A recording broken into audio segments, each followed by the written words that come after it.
25 तारीख की मुरली है। रिवाइज कोर्स की मुरली की तारीख है 20/2/88। और जिस टॉपिक पर आज दादा ने मुरली चलाई है वो है तन मन की थकावट मिटाने का साधन। तन मन की थकावट मिटाने का साधन, शक्तिशाली याद।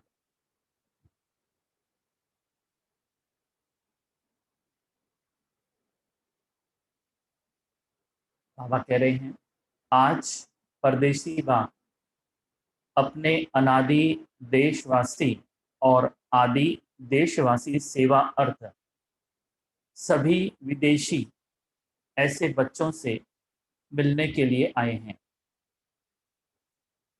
बाप दादा जानते हैं कि यही मेरे सिखिलते लाडले बच्चे हैं, अनादि देश परम धाम के निवासी हैं। तो आदि में इसी भारत देशवासी थे। इसी भारत भूमि में ब्रह्मा बाप के साथ साथ राज्य किया है।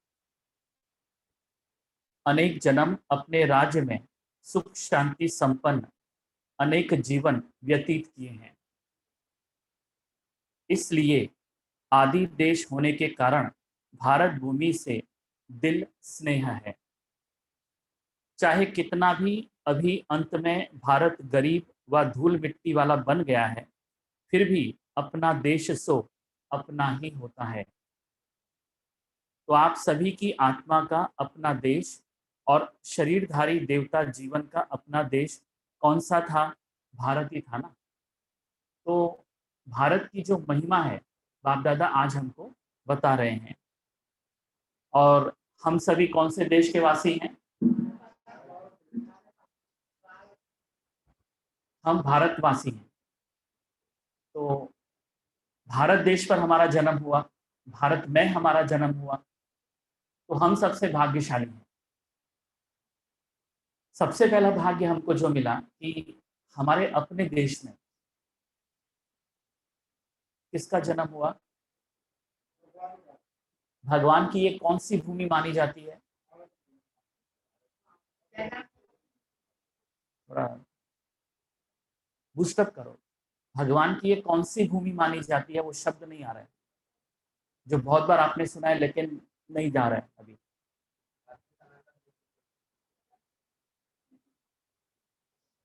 सब ठंडे हो गए, ठंडे हो गए। इतनी मुरलियां सुनी आप लोगों ने, पुरानों पुरानों को भी याद नहीं आ रहा है। नहीं है ना? पुराने पुरानों को भी याद नहीं आ रहा है ना? ये कौन सी भूमि है? पुराने पुराने भी नहीं, 10 साल वाले, 20 साल वाले, 12 साल वाले नहीं सुनते मुरली ध्यान से। अवतरण भूमि। ये कौन सी भूमि है? परमात्मा की अवतरण भूमि है। परमात्मा ने इस भारत में अवतरण लिया, अवतरित हुए। तो उस नाते से अगर हम यहाँ पर भारत में हैं, और सबसे खास करके हम बाबा के बच्चों को इस बात का फक्र है कि शिव की अवतरण जो भूमि है, उस भूमि पर हमने जन्म लिया। जैसे ही हम ये ज्ञान सुनते हैं, जैसे इसका हमको पता चलता है, तो हमारी खुशी जो है वो कई गुना बढ़ जाती है, पहली बात तो। और इसलिए आज मुरली में बाबा ने भारत देश की महिमा की है, और उन भारतवासियों की जिनको इस बात का पता चल गया है कि हम ऐसी भूमि पर जन्म ले रहे हैं, जी रहे हैं, जहां पर परमात्मा शिव का अवतरण हुआ है। इसलिए एक फकुर की बात बाबा हमसे कह रहे हैं। चाहे कितना भी अभी अंत में भारत गरीब व धूल मिट्टी वाला बन गया है, फिर भी अपना देश सो अपना ही होता है। तो आप सभी की आत्मा का अपना देश और शरीरधारी देवता जीवन का अपना देश कौन सा था? भारत ही था ना। कितने जन्म भारत भूमि में रहे हो, वह याद है? 21 जन्मों का वर्षा सभी ने बाप से प्राप्त कर लिया है, इसलिए 21 जन्म तो गारंटी है। बाद में भी हर एक आत्मा के कई जन्म भारत भूमि में ही हुए हैं, क्योंकि जो ब्रह्मा बाप के समीप आत्माएं हैं, समान बनने वाली आत्माएं हैं, वह ब्रह्मा बाप के साथ साथ आपे ही पूज्य, आपे ही पुजारी का पाठ भी साथ में बजाती हैं। द्वापर युग के पहले भक्त आप ब्राह्मण आत्माएं बनती हो। आदि स्वर्ग में इसी देश के वासी थे और अनेक भारत भूमि के देशवासी थे। इसलिए ब्राह्मणों के अलौकिक संसार मधुबन से अति प्यार है। यह मधुबन ब्राह्मणों का छोटा सा संसार है, तो यह संसार बहुत अच्छा लगता है। यहाँ से जाने की दिल नहीं होती है ना। मधुबन की बात बाबा कर रहे हैं। यह मधुबन ब्राह्मणों का छोटा सा संसार है। अगर अभी अभी ऑर्डर कर लें कि मधुबन निवासी बन जाओ तो खुश होंगे ना। वह यह संकल्प आएगा कि सेवा कौन करेगा। सेवा के लिए तो जाना ही चाहिए। बाप दादा कहे बैठ जाओ, फिर भी सेवा याद आएगी। सेवा कराने वाला कौन है? जो बाप का डायरेक्शन हो, श्रीमत हो, उसको उसी रूप में पालन करना, इसको कहते हैं सच्चा आज्ञाकारी सेवा। बच्चा बाप दादा जानते हैं मधुबन में बिठाना है, वह सेवा पर भेजना है। ब्राह्मणों बच्चों को हर बात में एवरेडी रहना है। अभी अभी जो डायरेक्शन मिले उसमें एवरेडी रहना, संकल्प मात्र भी मनमत मिक्स न हो, इसको कहते हैं श्रीमत पर चलने वाली श्रेष्ठ आत्मा। देखिए, श्रीमत पर चलने के लिए बरसों लग जाते हैं। ये जरूरी नहीं कि अगर हम ज्ञान में हमको इतने साल हो गए तो हम श्रीमत पर चलना सीख गए हैं, क्योंकि ये श्रेष्ठ मत है। उसके लिए बुद्धि का प्योर होना बहुत जरूरी है। और ज्ञान में कितने साल से चल रहे हैं, इससे बुद्धि प्योर नहीं होती है। कभी कभी आपको लगता होगा कि हमसे कई वर्षों पहले से ये ज्ञान में चल रहे हैं, ये शायद बहुत प्योर होंगे। ऐसी मान्यता गलत मान्यता है। ये जो बिलीफ सिस्टम है कि हमसे जो पहले आए हैं या हमसे जो पहले सेवा कर रहे हैं वो बहुत प्योर होंगे, ये मान्यता ये मान्यता गलत है पूरी तरह। इसलिए कि पुराणों में पुरानापन रह जाता है कई बार, और ये जो पुरानापन है, इस पुरानेपन की वजह से वो परमात्मा की श्रीमत को पालन नहीं कर पाते। तो ये जो पुरानापन है, जिसको बाबा पुराने संस्कार कहता है, तो ये जो पुराने संस्कार हैं, ये पुरुषार्थ में हम आगे बढ़ नहीं पाते। जहां हैं वहीं रुक जाते हैं या उससे भी नीचे चले जाते हैं। तो इसलिए ये मान्यता गलत है कि जो जितना पुराना है, जो जितना ज्यादा समय से ज्ञान में चल रहा है, वो उतना ज्यादा ज्ञानी होगा। ऐसी मान्यता इस धारणा पर आधारित है, ऐसी मान्यता इस देश पर आधारित है कि जो ज्यादा समय यहाँ पर है वो ज्यादा प्योर है। ऐसा बिल्कुल नहीं है। इस धारणा को दिमाग से निकाल दो, क्योंकि पुराणों में पुरानापन मौजूद रहता है। हर पुराने की बात नहीं कर रहा हूं मैं, क्योंकि नएपन का एहसास उसे ही होता है जो रोज अपने भीतर खुद को खोदता है, खोजता है। रोज अपने करीब जाने की जो मेहनत करता है, उसके अंदर का जो पुरानापन है वो समाप्त हो जाता है और उसमें श्रीमत पर चलने की शक्ति आती है। वरना श्रीमत बहुत भारी लगती है, इम्पॉसिबल लगती है, क्योंकि ये आत्मा अपने खुद ही पुराने संस्कार, पुरानी संस्कृति के वशीभूत है। पूरी तरह उसके वश में है। इसलिए बाबा की शिक्षाएं सुनते हुए भी वो नहीं कर पाता है, उसमें धारणा होती नहीं है। तो वो एक मजबूर आत्मा दिखाई पड़ती है, एक मजबूर, कमजोर, हिम्मत हारी हुई, दिल शिकस्त, ऐसी आत्मा वो हो जाती है। लेकिन ज्ञान में हो सकता है बहुत समय हो चुका हो गया हो, कई वर्षों से चल रही हो वो आत्मा।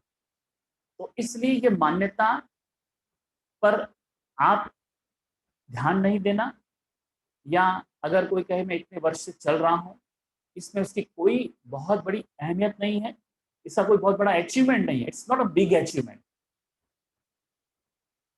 तो बहुत समय से सेवा कर रहे हो, not a big achievement, because ये जरूरी नहीं कि जो सेवा कर रहे हैं उनके अंदर में उनका पुरानापन और बासीपन नहीं है। सेवा कर रहे हैं, एक विशेषता है, लेकिन इससे इस बात को मान लेना कि वो परफेक्ट हैं, ये हमारी बेसमझी है। तो श्रीमत पर चलना एक बहुत बड़ी अचीवमेंट है। पहली बात तो अगर मैं अचीवमेंट की बात करते हैं हम लोग, तो श्रीमत पर चलना एक बहुत बड़ी अचीवमेंट है। और यही नहीं होता है, तो कई पुराने तो बिना श्रीमत, मतलब कई श्रीमत पर चलते ही नहीं है, इन सेंस उनको वो होता ही नहीं है, उनको वो कठिन लगता है, बहुत ध्यान लगता है किसी की बात को सह लेना, मन का संतुलित होना, दुखी न होना बहुत मुश्किल है। बहुत, कई बहुत इमोशनल है। इमोशनल का मतलब निगेटिव इमोशंस, जिनके दिमाग में निगेटिव संकल्प चलते हैं, वो निगेटिव निगेटिव इमोशंस को होल्ड करते हैं। और जिनके दिमाग में संकल्प अच्छे हैं, तो वो पॉजिटिव इमोशंस को होल्ड करते हैं।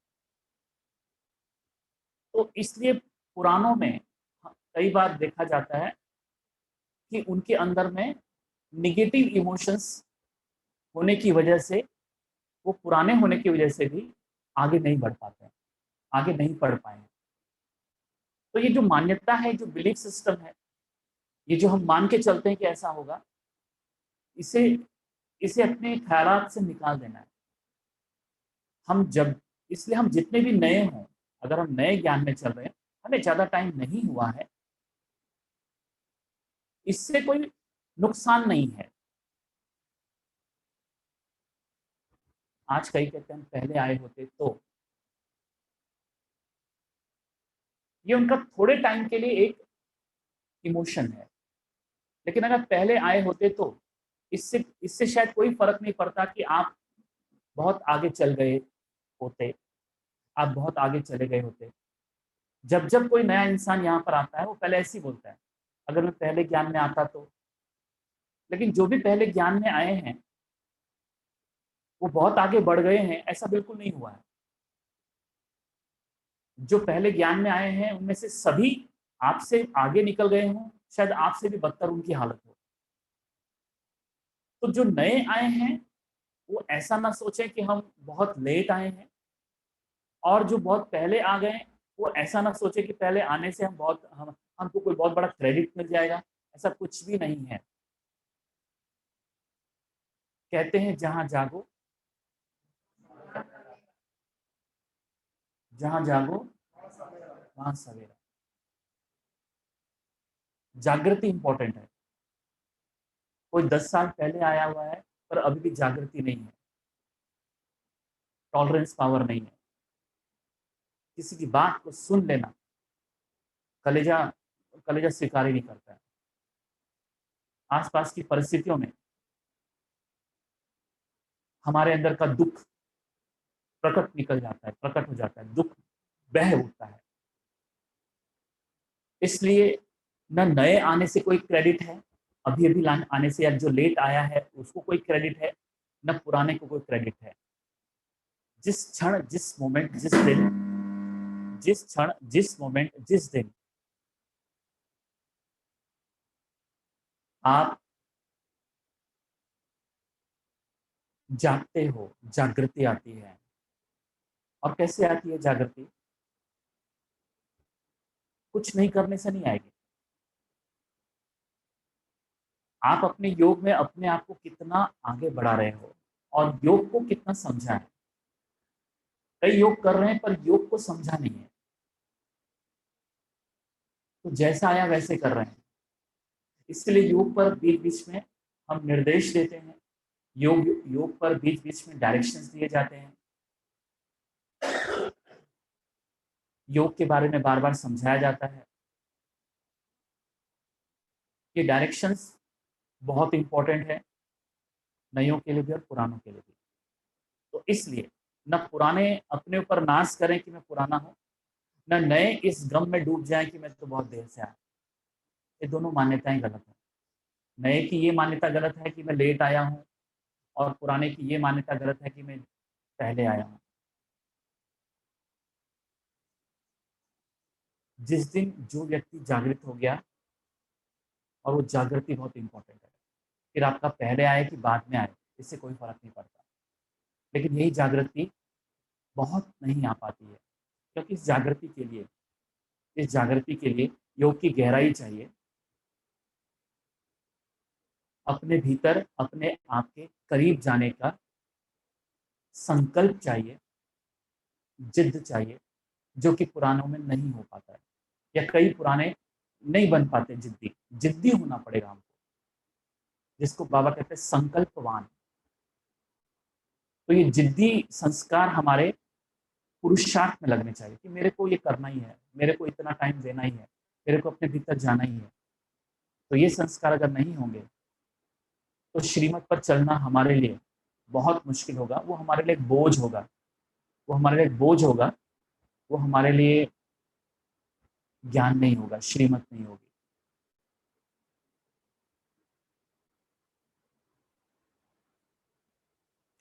यह तो जानते हो ना कि सेवा के जिम्मेवार बाप दादा हैं, वह आप हैं। इस जिम्मेवारी से तो आप हल्के हो ना, कि जिम्मेवारी का थोड़ा थोड़ा बोझा है, इतना बड़ा प्रोग्राम करना है, यह करना है, बोझ तो नहीं समझते हो ना। करावन हार करा रहा है, करावन हार एक ही बात है। किसी की भी बुद्धि को टच कर विश्व सेवा का कार्य कराते कराते रहे हैं और कराते रहेंगे। सिर्फ निमित्त बच्चों को इसलिए बनाते हैं कि जो करेगा सो पाएगा। पाने वाले बच्चे हैं, बाप को पाना नहीं है। प्रारब्ध पाना व सेवा का फल अनुभव होना, यह आत्माओं का काम है, इसलिए निमित्त बच्चों को बनाते हैं। साकार रूप में भी सेवा कराने का कार्य देखा, और अभी अव्यक्त रूप में भी करावनहार बाप अव्यक्त ब्रह्मा द्वारा भी कैसे सेवा करा रहा है, यह भी देख रहे हो। अव्यक्त सेवा की गति और ही तीव्र गति है। कराने वाला करा रहा है और आप कठपुतली के समान नाच रहे हो। यह सेवा भी एक खेल है, कराने वाला करा रहा है, आप निमित्त बन एक कदम का पदम गुणा प्रारब्ध पा रहे हो। तो बोझ किसके ऊपर है, कराने वाले पर या करने वाले पर? तो बाप तो जानते हैं यह भी बोझ नहीं है। आप बोझ कहते हो तो बाप भी बोझ समझते हैं, वो शब्द कहते हैं। तो बाप के लिए तो सब हुआ ही पड़ा है। सिर्फ जैसे लकीर खींची जाती है, लकीर खींचना बड़ी बात है लगती है क्या? तो ऐसे बाप दादा सेवा कराते हैं। सेवा में इतनी ही सहज है जैसे एक लकीर खींचना। रिपीट कर रहे हैं, निमित्त खेल कर रहे हैं। तो जब भी कोई सेवा करता है तो बाबा का कहना है कि करावनहार सेवा करा रहा है और करणहार सेवा कर रहा है। कराने वाला बाबा है, करने वाले हम हैं। आत्माएं करती हैं और बाबा करा रहा है। वो बहुत भाग्यशाली हैं जिनको सेवा करने का संकल्प उठता है। वो दुर्भाग्यशाली हैं जिनको सेवा करने का कतई संकल्प नहीं उठता है। भाग्यशाली इसलिए कि ये जो संकल्प उठा, बाबा के उस संकल्प को मैंने कैच किया। ऐसा नहीं है कि बाबा हर एक के अंदर में उस संकल्प को नहीं भेजता हो, लेकिन हमारी अपनी कमजोरी, हमारा अपना संस्कार, हमारा अपना आलस एंड जो हमारा कंफर्ट जोन है, घर से निकलना, सेवा केंद्र पर आना और सेवा केंद्र पर वो सब करना, तो ये जो करना है ये कहीं ना कहीं हमको ऐसा लगता है तकलीफ देह है। संकल्प हर एक के अंदर में इमर्ज होता है कि मेरे को सेवा करनी है, लेकिन सेवा के लिए जो कीमत चुकानी है, सेवा के लिए जो प्राइस हमको पे करना पड़ता है, तो वो प्राइस पे करने के लिए हम तैयार नहीं होते। हर एक को लगता है, क्योंकि सेवा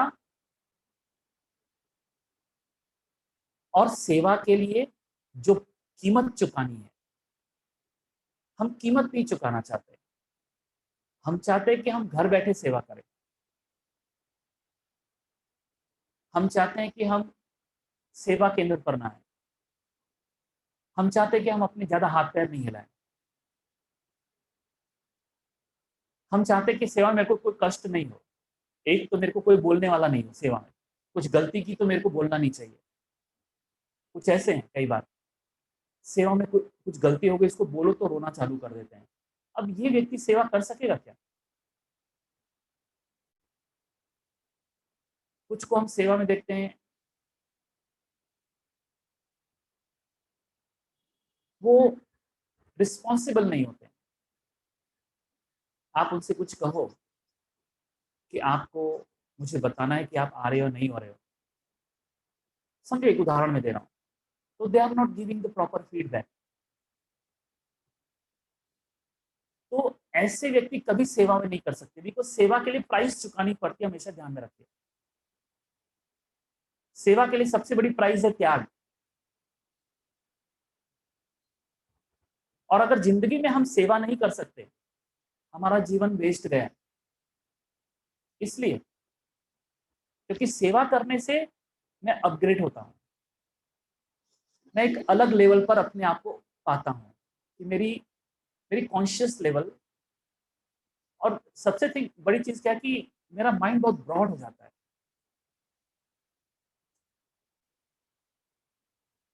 और देखने का जो दृष्टिकोण है दुनिया को, मेरी माँ को, मेरे बाप को, मेरे बच्चों को, मेरे परिवार को बदलने लगता है सेवा की वजह से।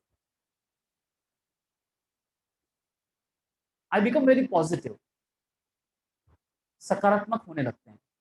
सेवा का सबसे बड़ा फायदा ये होता है।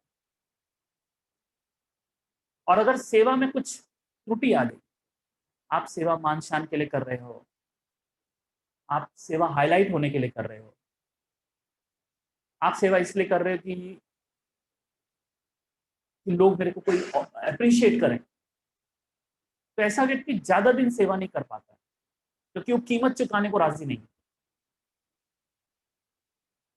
क्योंकि इसमें डायरेक्शंस दिए जाएंगे, आप गलती करेंगे आपको बताया जाएगा, समझाया जाएगा।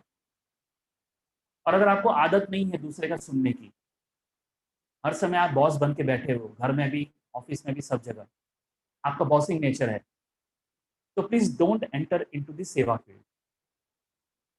कीप योरसेल्फ अवे फ्रॉम सेवा।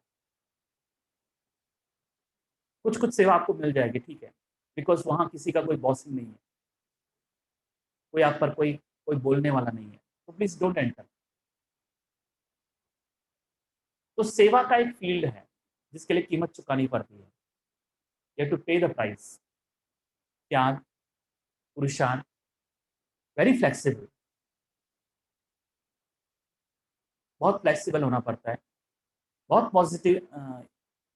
जो डेप्थ ऑफ पॉजिटिविटी है उसको उसको लेना होता है कि what ever is happening outside, वो मुझे अपग्रेड करने के लिए है, मुझे कोई अपग्रेड कर रहा है। ये बाबा के इनविजिबल हैंड्स हैं। जो जब आप सेवा के फील्ड में उतरते हो तो क्या होता है, ऐसा लगता है कि जो बाबा है ना मेरे को अपग्रेड कर रहा है। these directions, these do's and don'ts, ये सारे जो निर्देश आ रहे हैं, डायरेक्शंस आ रहे हैं, डिमांडिंग सिचुएशंस में आप कर पा रहे हो, तो बाबा मेरे को अपग्रेड कर रहा है। अगर आप इसको कैच नहीं कर पाते, इस इंस्पिरेशन को, इस इंट्यूशन को, तो आप बहुत बड़े दुर्भाग्यशाली आत्मा हो। तो बहुत जरूरी है, जब आप सेवा करते हो तो सेवा के दौरान जो मुसीबतें आती हैं, जो परिस्थितियां आती हैं, जो डिमांडिंग सिचुएशन होती है, think in that way, think in, मैं ऐसा नहीं कहता कि ऐसा सोचिए, ऐसा है, आपको अपग्रेड किया जा रहा है, मूर्ति को तराशा जा रहा है, लेकिन आप तराशने नहीं दोगे अपने आप को, तो आप टूट जाओगे। मूर्ति टूटती है, इसलिए सेवा में कई टूट जाते हैं, ज्यादा नहीं कर पाते, आगे बढ़ते हैं, लड़खड़ा जाते हैं। और कुछ लोगों को, कुछ भाई बहनों को आप देखोगे, वो सेवा में अपने आप को डेली अपग्रेड कर रहे हैं, सेवा का वॉल्यूम बढ़ा रहे हैं, सेवा की रिस्पॉन्सिबिलिटी ले रहे हैं, तो वो अपने आप को अपग्रेड कर रहे हैं। और क्योंकि वो समझ रहे हैं कि अगर मेरे को सेवा मैक्सिमाइज करनी है, उसकी क्वालिटी को बदलना है, अगर मुझे सेवा के संकल्प आने में, क्या सेवा करूं, सेवा के फील्ड में उतरना है, अगर मुझे एक सेवाधारी बनना है, तो आपको ये सिचुएशन को एक अपॉर्चुनिटी के रूप में लेना है, और इस अपॉर्चुनिटी के रूप में लेना है, इट इज अपग्रेडिंग मी। मैंने जो जन्म लिया है, तो भगवान मुझे तराश रहा है, और मेरे अंदर की एक सुंदर देव मूर्ति मेरे अंदर से प्रकट हो रही है। तो उससे, तो वो जो छैनी हथौड़ी आपको लगती है, वो छैनी हथौड़ी नहीं है, वो छैनी हथौड़ी नहीं है, लेकिन आपने उसको छैनी हथौड़ी मान लिया है। और जब आप दुखी होते हो, तो इसका मतलब ही है, वो जो पेन होता है आपको, वो जो पिंच होता है, इमोशनली आप डाउन हो जाते हो, इसका मतलब आपको छैनी हथौड़ी सहन नहीं हो रही है।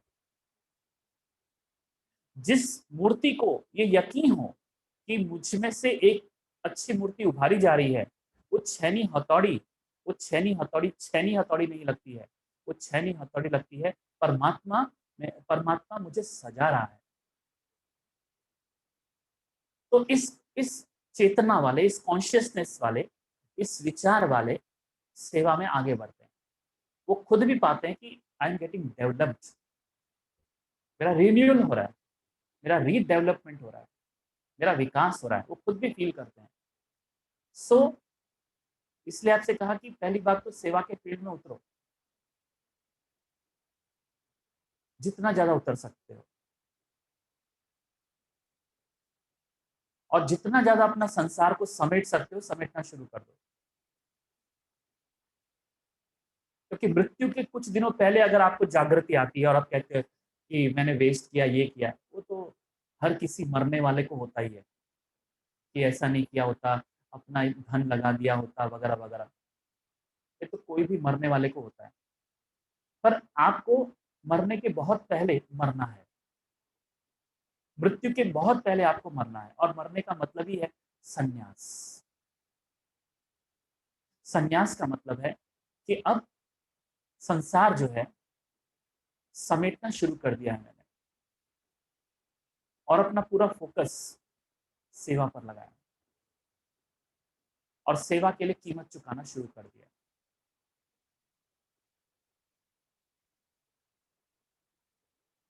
जैसे माया का विघ्न खेल है, तो सेवा भी मेहनत नहीं खेल है। ऐसे समझने से सेवा में सदा ही रिफ्रेशमेंट अनुभव करेंगे। जैसे कोई खेल किस लिए करते हैं, थकने के लिए नहीं, रिफ्रेश होने के लिए करते हैं। चाहे कितना भी बड़ा कार्य हो, लेकिन ऐसा ही अनुभव करेंगे जैसे खेल करने से रिफ्रेश हो जाते हैं। चाहे कितना भी थकाने वाला खेल हो, लेकिन खेल समझने से थकावट नहीं होती, क्योंकि अपने दिल की रुचि से खेल किया जाता है। बड़ी बड़ी अजीब सी बात है ये। जिस खेल में मुझे रुचि हो, वो मैं सारा दिन खेल सकता हूँ, लेकिन वंडरफुल ये चीज़ है कि मुझे थकान नहीं होगी। देखो, कभी कभी बच्चे बच्चों को क्रिकेट खेलने में बड़ा इंटरेस्ट आता है, और वो सारा दिन खेल रहे होते हैं, और माँ को घसीट के लाना पड़ता है उसको, कि चल अभी बहुत देर हो गई, कितना दिन खेलेगा, और थोड़ा भी टाइम मिला, वो फिर बैट लेके निकल पड़ता है। क्यों? क्योंकि क्रिकेट में उसकी क्या है,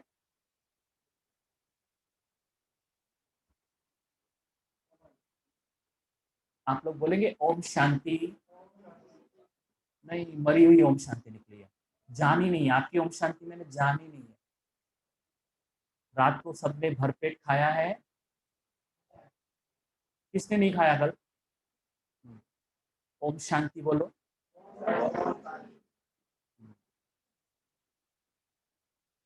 ओम शांति मरी हुई नहीं निकले, ओम शांति जिंदी निकले। क्या सुन रहे हो? किसके महावाक्य हैं? भगवान के महावाक्य। भगवान सो के सुना रहा है? सोते हुए सुना रहा है भगवान? अपने बेडरूम से सुना रहा है? नहीं। आप लोग बेडरूम में बैठ के सुन रहे हो? है? नहीं। पट्टी लगी है, आवाज तो निकलती है ना, निकलती है ना।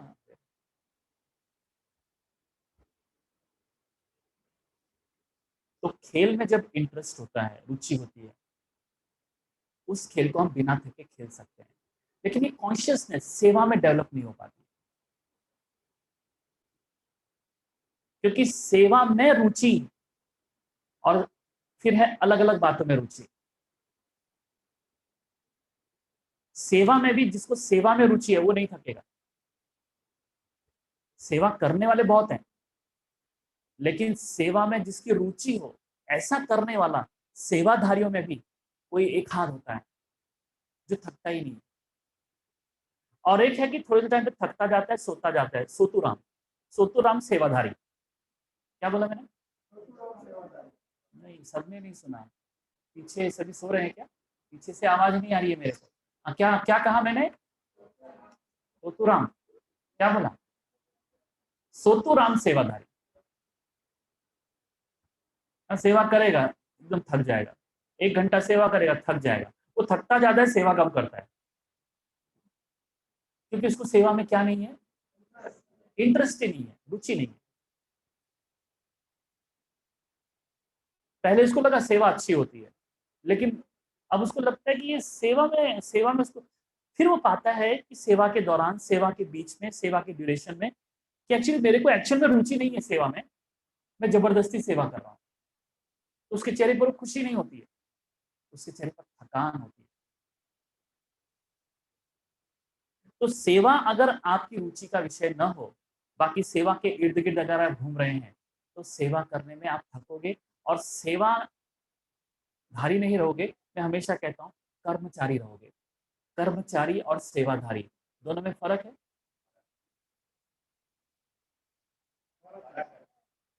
क्या फर्क है? कर्मचारी और सेवाधारी दोनों। कर्मचारी कहाँ मिलेंगे और सेवाधारी आपको कहाँ मिलेंगे? जनरली आश्रमों पर आपको कौन मिलेंगे? सेवाधारी। और आपको बाकी दूसरे ऑफिस में वहां पर कौन मिलेंगे? कर्मचारी। लेकिन अब मैं आपसे कहना चाहूंगा कि सेवाधारियों में भी आपको कर्मचारी मिलेंगे। जो ऊपर से कहा जाता है वो सेवाधारी है, अंदर से कर्मचारी होता है। मेरी बात समझने की कोशिश कीजिए जो मैं कह रहा हूं। ऊपर से सेवाधारी, अंदर से कर्मचारी। तो वो सेवा का हिसाब रखेगा। सेवा का हिसाब रख, ज्यादा सेवा हो गई तो उसकी हालत खराब हो जाएगी। तो ये टाइम पास वाला सेवाधारी है, इसको एक्चुअल में सेवा में रुचि नहीं है। तो पूरे यज्ञ में सेवा में रुचि रखने वाले सेवाधारी, सेवा में रुचि न रखने वाले सेवाधारियों को चलाते हैं। हुँ?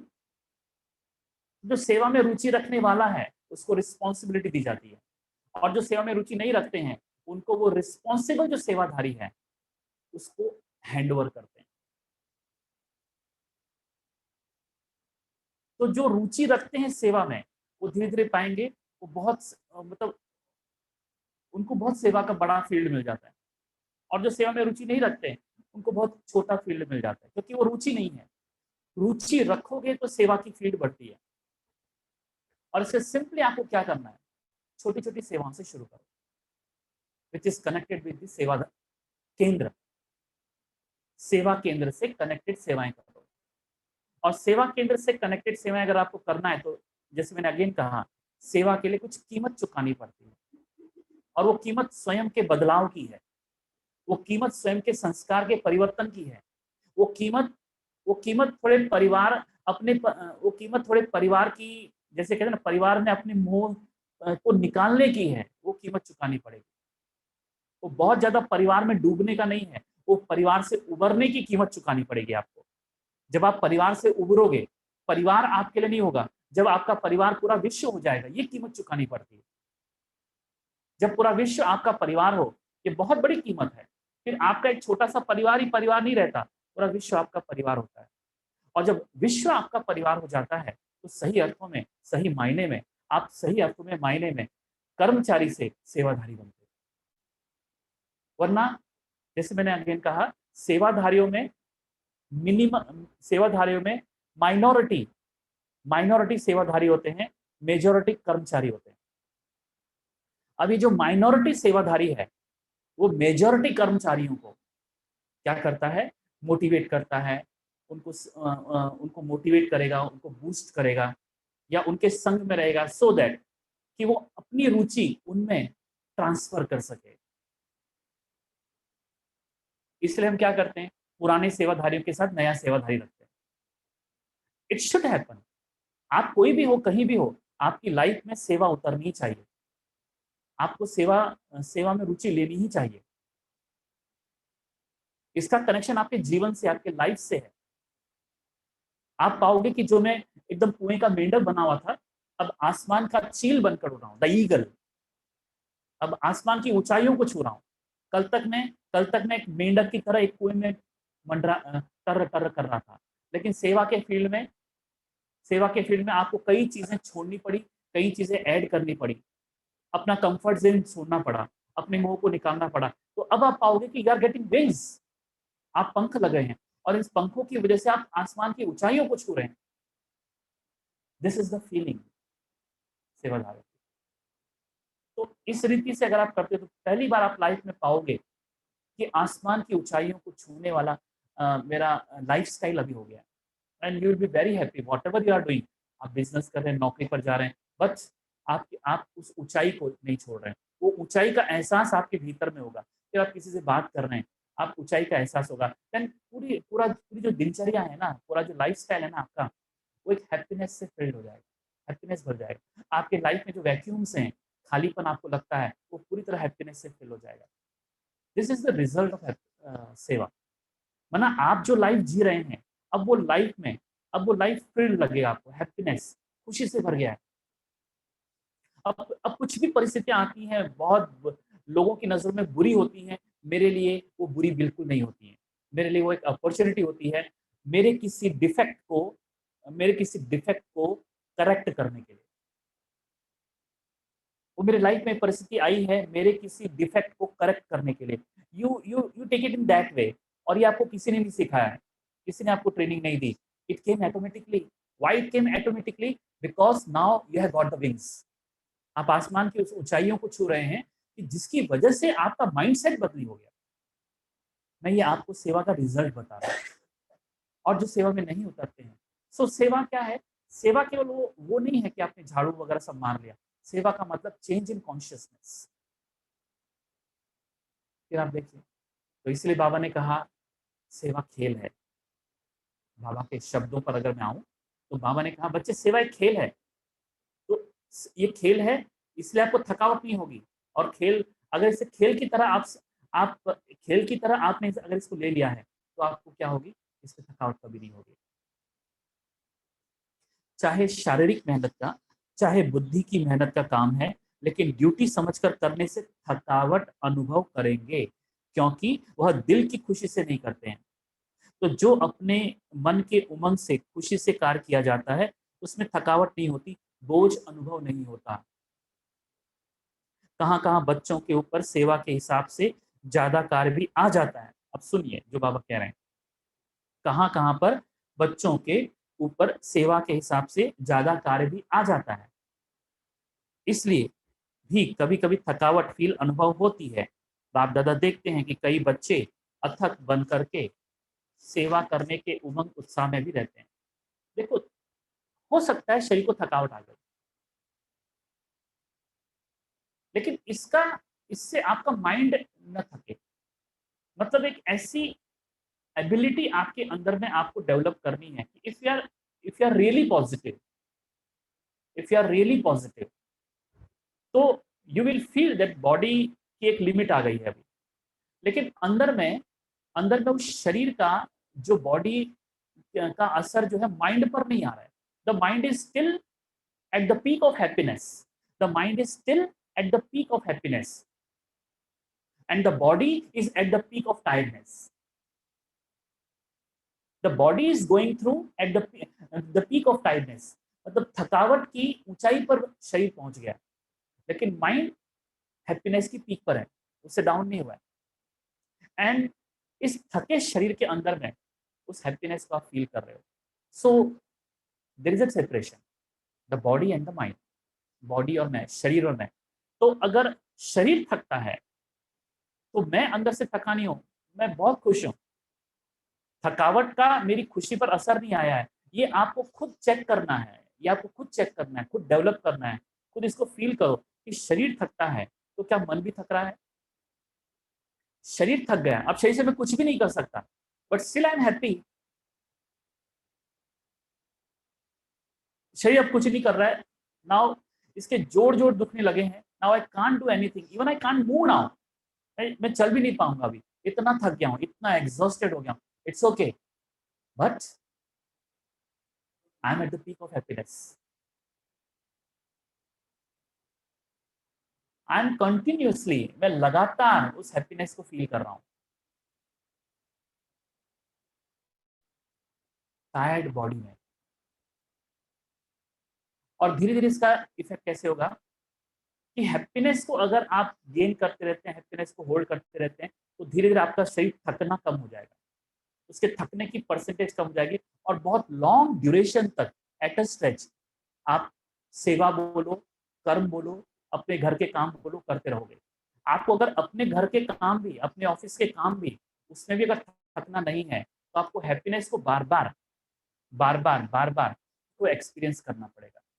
तो इसीलिए बाबा दिन में कहते हैं, बच्चे जब भी समय मिले, तुम अपने, मैं शांत स्वरूप आत्मा हूँ, मैं आनंद स्वरूप आत्मा हूँ, मैं प्रेम स्वरूप आत्मा हूँ, इस इस स्थिति को महसूस करो।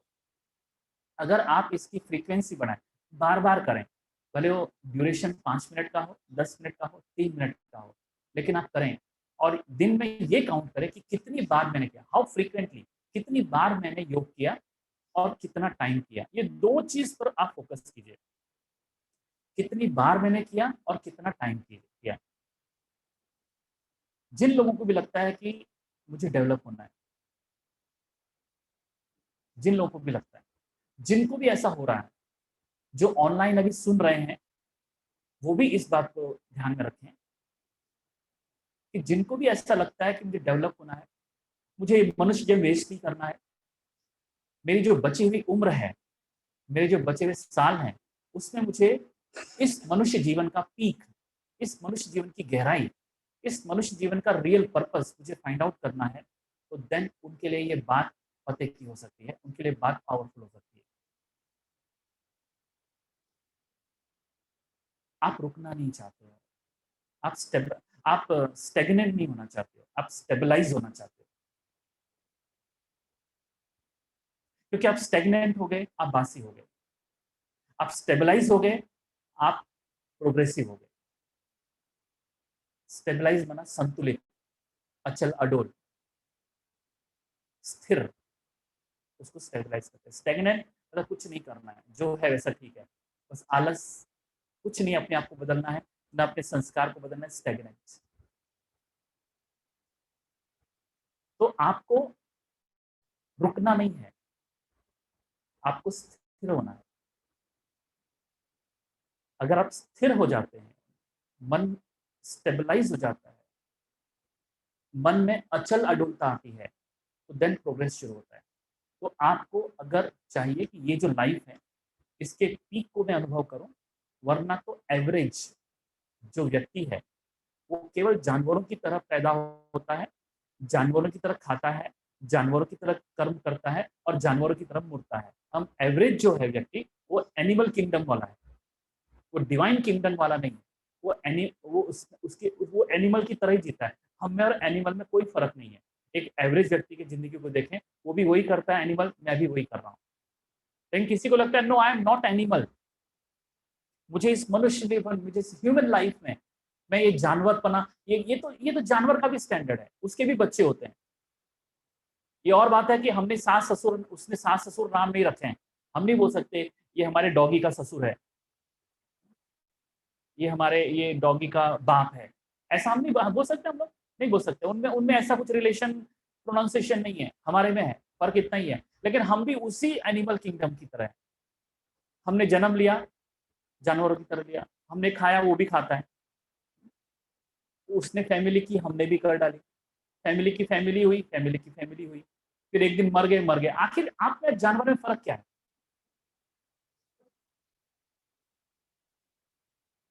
क्या फायदा उस बुद्धि का? बुद्धू रहोगे, बुद्धि को बढ़ाया नहीं तो बुद्धू ही रहोगे, कुछ फायदा नहीं है। बुद्धि है लेकिन बुद्धि का विकास कहाँ है? आप उसी तरीके से जी रहे जैसे जानवर। आपने कुछ अंदर में एक नया एक्सपीरियंस नहीं किया, क्या एक्सपीरियंस करते हो इसी लाइफ का। Inner experience is different, outer experience is different. आपको कुछ चीजें चलाना आ गया, आपको मशीन चलाना आ गया, आपको कोई काम करना आ गया, आपको कोई स्किल आ गया, आपको क्रिएटिविटी आ गया, it's all nonsense things. The real creation is with in you, which is waiting. The real creation is within you. And what is that creation? I am different from this body. You create yourself in this way. मैं आत्मा हूँ, आई am not this body. ये जो realisation है, यही creation है, यही real creation है। रचना, ये जो हमारे अंदर की रचना है। बाकी आपने बाहर किया, कोई मकान खड़ा कर दिया, कोई स्किल डेवलप कर दिया, आपने बहुत अच्छी पेंटिंग कर दिया, आपने बहुत अच्छी बांसुरी बजा दी, आपने कुछ, these are all outer creations. बहुत अच्छे अच्छे पेंटर हुए, बहुत अच्छे अच्छे पेंटर है। देखो मोनालिसा की जो पेंटिंग है, जिसने भी किया होगा is a good painter, but that doesn't mean कि उसने अपने आप को क्रिएट कर लिया है। He created the painting but not created the self. He was not aware of this self, the real creation. तो आई, उस क्रिएशंस को मुझे क्या करना है, वो भीतर मैं जो हूं ना, उसको मुझे हाईलाइट करना है, मुझे उसको साफ साफ देखना है, मुझे उसको महसूस करना है। This is the real creation. ये आपकी लाइफ का पर्पस होना चाहिए। अदरवाइज आप एक दिन जानवरों की तरह मर जाओगे, आपकी अर्थी उठेगी, जला दोगे आप, और आप उसी तरीके से जी रहे हो, एक एवरेज की तरह। आप भी हंसते हो, लोग भी हंसते हैं, आप भी खा रहे हो, वो भी खा रहे हैं, कुछ फर्क नहीं है। इनर कॉन्शियसनेस में कोई फर्क नहीं है, ये सब आउटर कॉन्शियसनेस है। This is body consciousness. जो रियल इनर कॉन्शियसनेस है, which is missing within you, और रियल क्रिएशन वही है। Art is not the creation, the real art is who am I. This this this discovery, this invention, this realisation हमको होना चाहिए, तब जाके हम रियली योगी हैं। तो योगी का मतलब ही है अपने आप को जन्म देना। इसलिए एक वर्ड आता है द्विज, जिसका दोबारा जन्म हुआ। एक जन्म जो मुझे मेरे माँ बाप ने दिया, और एक जन्म जो मैंने अपने आप को दिया। मुझे मैं ही जन्म दे सकता हूँ, मैं को मैं ही जन्म दे सकता हूँ। शरीर को मेरे माँ बाप जन्म दे सकते हैं, लेकिन मैं को मैं ही जन्म दे सकता हूँ। और ये जन्म अगर आपने नहीं दिया तो आपका पूरा लाइफ एनिमल की तरह है। At the end of the Sangam Yuga दो लाइन खड़ी होगी, animal, the animal and the deity, the divine, the divinity. Divine souls होंगी, एक एनिमल सोल्स होगी। इसलिए बहुत फर्क नहीं करना कि अगर चार पैर वाला अलग रीति से चलता है तो हम भी वही एनिमल है। इससे इससे फकुर नहीं है कि अगर आप यहाँ पर बैठ के मुरली सुन रहे हैं, व्हाइट ड्रेस डाल के सुन रहे हैं, तो कोई आप बहुत बड़े डिवाइन सोल हो गए। No, it has got no connection with the divinity. Divinity का सीधा कनेक्शन है मैं से, वही क्रिएशन है, वही हमारा अल्टीमेट गोल है। और एक बार ये डिविनिटी आपको अचीव हो जाए, एक बार ये क्रिएटिविटी आपके अंदर में आ जाए, एक बार आपने अगर अपने मैं को जन्म दे दिया, तो उसी जन्म से कनेक्शन है परमात्मा का। अदरवाइज परमात्मा में भी आपको इंटरेस्ट नहीं होगा। आपको अपने पोते में इंटरेस्ट होगा, आपको अपनी माँ में इंटरेस्ट होगा, आपको अपने बाप में इंटरेस्ट होगा, आपको अपने परिवार में इंटरेस्ट होगा, बाबा में नहीं होगा। बाबा से आपका कोई कनेक्शन ही नहीं होगा। आपको कोई फीलिंग ही नहीं आएगी कनेक्शन की। बिकॉज आपने अपने आप को अभी तक क्रिएट नहीं किया है। बाबा की अपेक्षा आपको अपना पिताजी अच्छा लगेगा, उसके लिए आप रोओगे, उसके लिए आप तड़पोगे, उसके दुख के लिए परेशान हो जाओगे, लेकिन बाबा के लिए प्रेम नहीं आएगा, क्योंकि आप कभी क्रिएट आपने अपने आप को क्रिएट ही नहीं किया है। तो ये सब केवल बाबा के लिए। और बाबा को भी इसलिए याद करोगे क्योंकि आपका पिताजी बीमार है। हम्म? बाबा को भी आप इसलिए याद करोगे क्योंकि आपकी माँ बीमार है। बाबा को भी इसलिए याद करो क्योंकि आपकी बहू परेशान कर रही है। बाबा से कोई नाता नहीं है आपका। आप इसको नाता कहते हो ना, ये नाता नहीं है।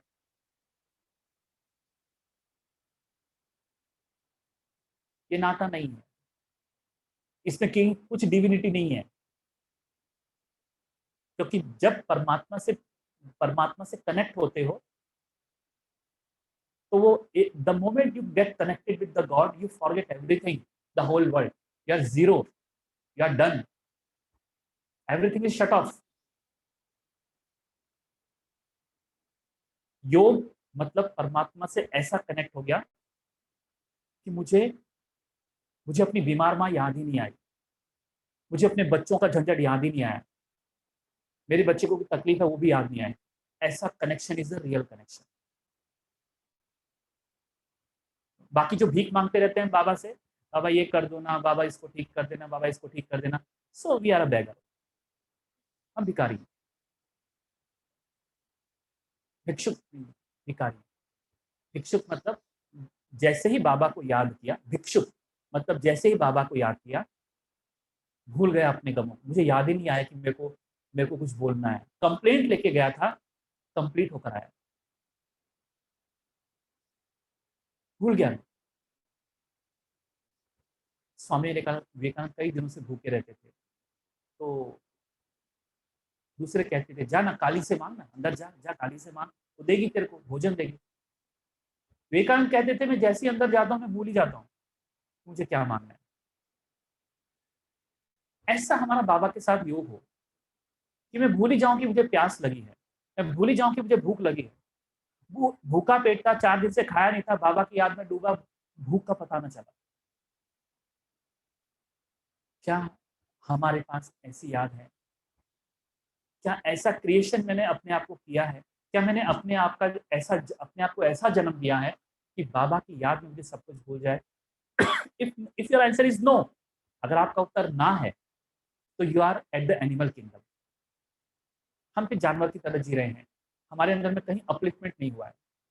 हम आ रहे हैं क्लास में, सुन रहे हैं मुरलियां, व्हाइट ड्रेस डाला है, सब कुछ किया है, लेकिन हमारा अपलिफ्टमेंट अभी तक नहीं हुआ है। We are at the same level, जिस लेवल पर हमने कोर्स किया था वही लेवल पर है। आपके बाहर से तौर तरीके बदल गए, अब आप शुद्ध भोजन खाते हैं वगैरह वगैरह, उससे कोई फर्क नहीं पड़ता कि आप क्रिएट हो चुके हो। आपने ये सब बाहर किया है, भीतर कुछ भी नहीं हुआ है। इसलिए इस बात पर फोकस करें कि अब मेरी जो बची हुई जिंदगी है उससे मुझे अपने आप को क्रिएट करना।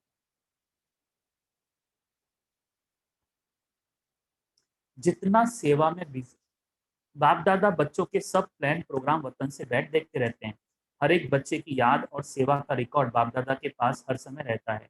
जैसे आपकी दुनिया में रिकॉर्ड रखने के कई साधन हैं, बाप के पास साइंस के साधन से भी रिफाइंड साधन है, स्वतः ही कार्य करते रहते हैं। जैसे सेवा के लिए समय निकालते हो तो उसमें कभी नियम से भी ज्यादा लगा देते हो। सेवा में समय लगाना बहुत अच्छी बात है। क्या कहा?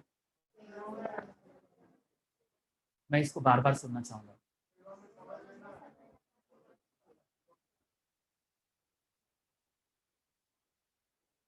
सेवा में समय लगाना बहुत अच्छी बात है, और सेवा का बल भी मिलता है। और अगर बल मिल रहा होगा तो आप कंटिन्यू सेवा करेंगे, और अगर बल खत्म हो रहा हो तो लुढ़कता लोटा होंगे। थोड़ी सेवा की, चेहरे पर कर्मचारी आ जाएगा। कौन? कर्मचारी।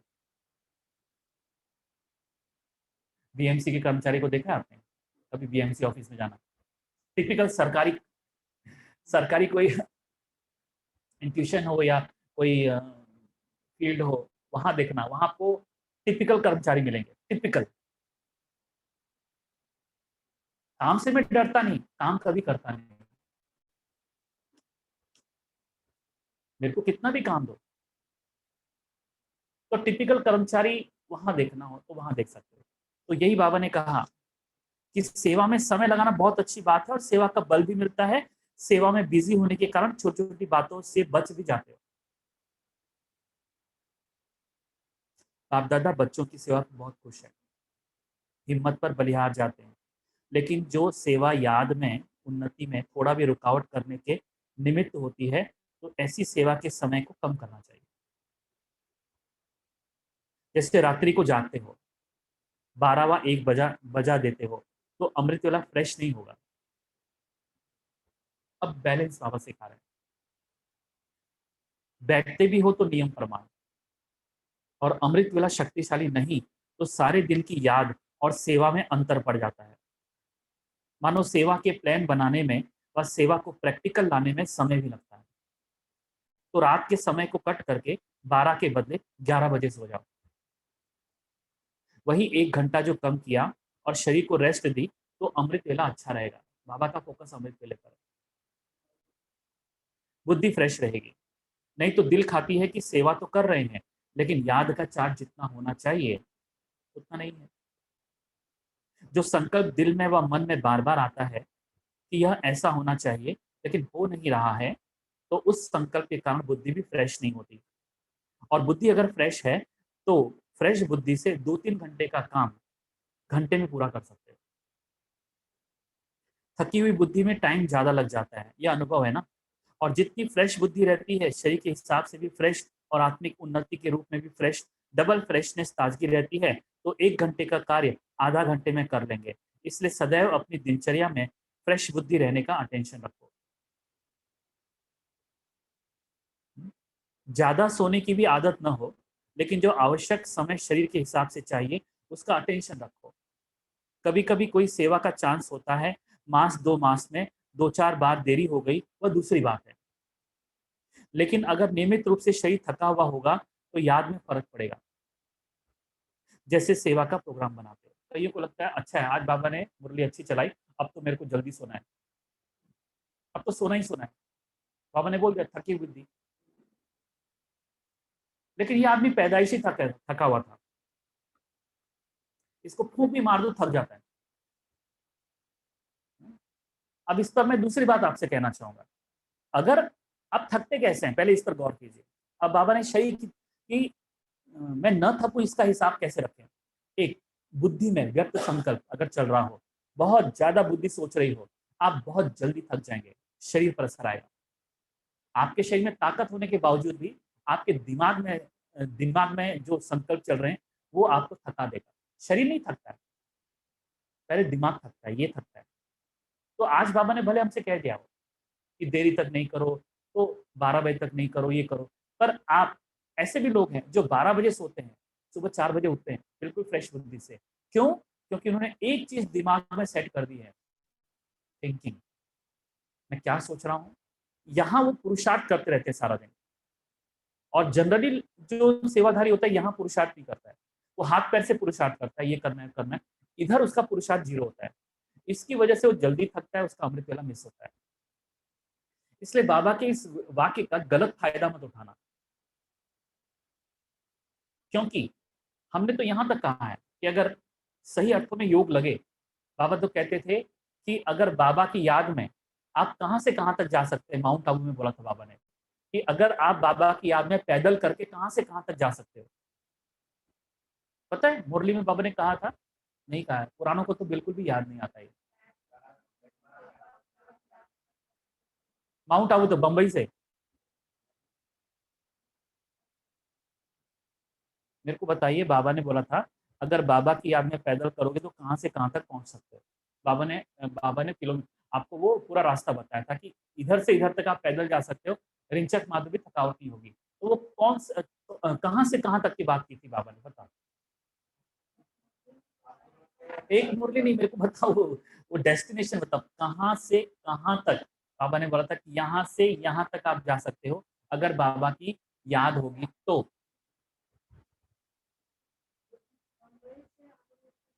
बंबई से आबू रोड तक जा सकते हैं। अरे भैया, बंबई से आबू रोड तक कितने लोगों को लगता है ऐसा बाबा ने बोला था, बंबई से आबू रोड? ऐसा बाबा ने बोला था, बंबई से आबू रोड तक जा सकते हो।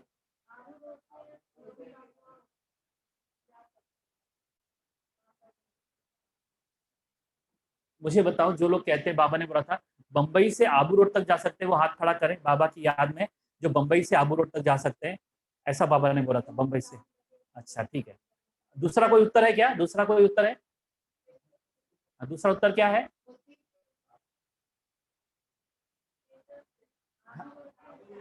आबू रोड से शांतिवन, पांडव भवन। हाँ, आबू रोड से पांडव भवन। जो कहते बाबा ने ऐसा बोला था, आबू रोड से पांडव भवन जा सकते हैं, वो हाथ खड़ा करें। सही उत्तर यही है, आबू रोड से पांडव भवन, मतलब नीचे आबू रोड, ऊपर टॉप। बाबा ने कहा हाँ, ऊपर तक जा सकते हो, पैदल चल के जा सकते हो, लेकिन शर्त बाबा ने रखी थी, अगर बाबा की याद में हो। ठीक है। फिर कुछ मुरली बाबा ने बात बात बताया था कि बच्चे अंत में देखो कैसा होगा पता है, तुमको ये दुनिया वाले नींद करने नहीं देंगे। तुम केवल 3-4 मिनट बाबा की याद में, गहरी बाबा की याद में चले जाओगे, और उस 3-4 मिनट के बाद जब तुम उस याद से बाहर आओगे, तो आपको ऐसे लगेगा जैसे मैंने 3-4 घंटे की नींद करके उठाऊं। मतलब ये बाबा ने योग की पराकाष्ठा बताई है, योग का पीक बताया है। इसका मतलब ये हुआ कि आज की तारीख में हम ऐसा क्यों नहीं कर पा रहे, क्योंकि आज की तारीख में हमारे बुद्धि में बाबा की याद नहीं होती है। हम कंटिन्यूस इस एफर्ट में नहीं होते हैं। हम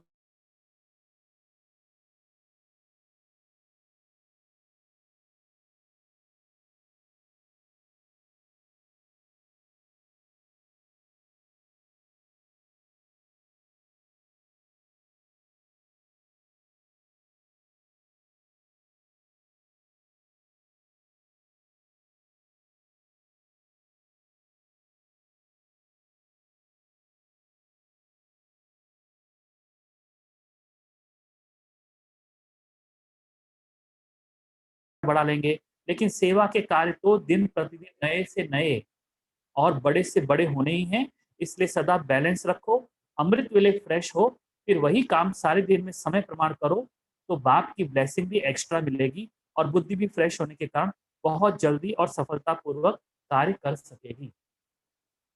अमृत वेला बिल्कुल, और अमृत वेला भी कैसा फ्रेश, ऐसा होना चाहिए। तो अमृत वेले में भी आप नींद कर उठ तो गए, लेकिन पूरा अमृत वेला आप नींद कर रहे थे बैठे बैठे, तो उससे आप सारे दिन में आपको शक्ति का अनुभव नहीं होगा, जो भी आप कर रहे हैं। तो सुनाया था ना, सदा याद क्यों नहीं रहती है।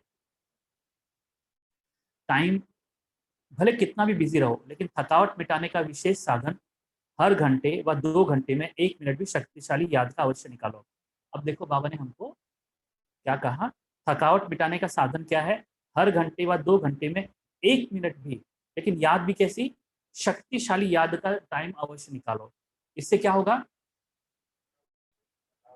इससे क्या क्या बोलना चाहते हैं बाबा, इससे क्या होगा, थकावट नहीं होगी।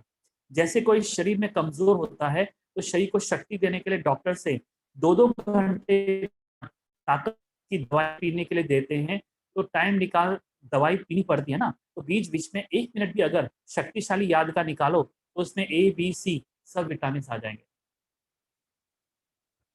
तो जब है ही बाप के, और बाप आपका सर्व संबंध है, दिल का स्नेह है, नॉलेजफुल हो, प्राप्ति के अनुभवी हो, फिर भी शक्तिशाली याद क्यों नहीं रहती? उसका कारण क्या? अपनी याद का लिंक नहीं रखते हैं, बाबा से जुड़ता नहीं है। इसलिए इसलिए पूरे यज्ञ में या हर क्लास में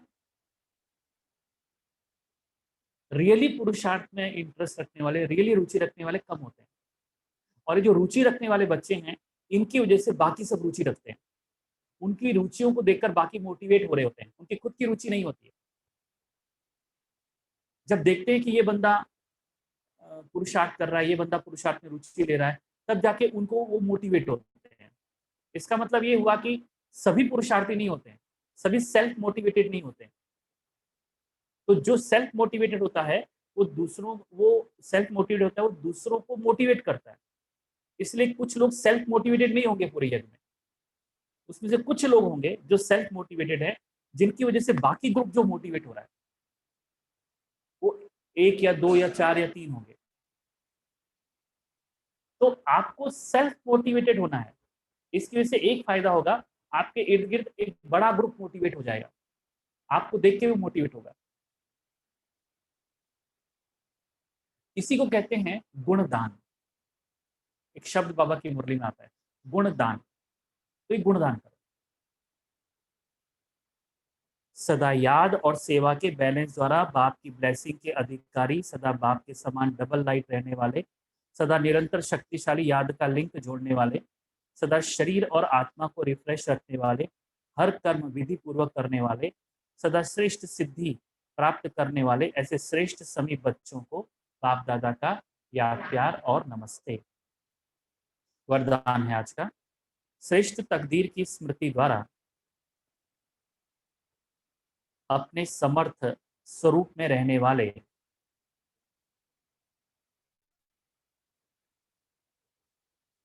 सूर्यवंशी पद के अधिकारी भव।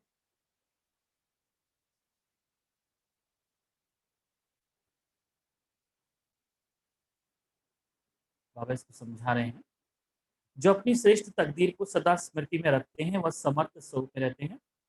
उन्हें सदा अपना अनादि असली स्मृति स्वरूप याद में रहता है। कभी नकली फेस धारण नहीं करते। कई बार माया नकली गुण और कर्तव्य का स्वरूप बना लेती है, किसको क्रोधी, किसको लोभी, किसको दुखी, किसको अशांत बना देती है, लेकिन असली स्वरूप इन सब बातों से परे है। जो बच्चे अपने असली स्वरूप में स्थित रहते हैं वह सूर्यवंशी पद के अधिकारी बन जाते हैं। सुविचार है आज का, सर्व पर रहम करने वाले बनो तो अहम और वहम समाप्त हो जाएगा। सर्व पर रहम करने वाले बनो तो अहम और वहम समाप्त हो जाएगा। ओम शांति। आज शाम को भी 5:30 से 6 बजे तक योग रहेगा। 6 से 7 दादी जी का कोई क्लास आपको सुनाया जाएगा। ओम शांति। धूप में कभी छाँव बनकर, लहरों में कभी नाव बनकर, धूप में कभी छाँव बनकर, लहरों में कभी नाव बनकर, लड़खड़ाए कदम थामा है हाथ, जब लड़खड़ाए कदम थामा है हाथ। मेरे बाबा है साथ, मेरे बाबा है साथ, मेरे बाबा है साथ, मेरे बाबा है साथ, मेरे बाबा है साथ, मेरे बाबा है साथ, मेरे बाबा है साथ,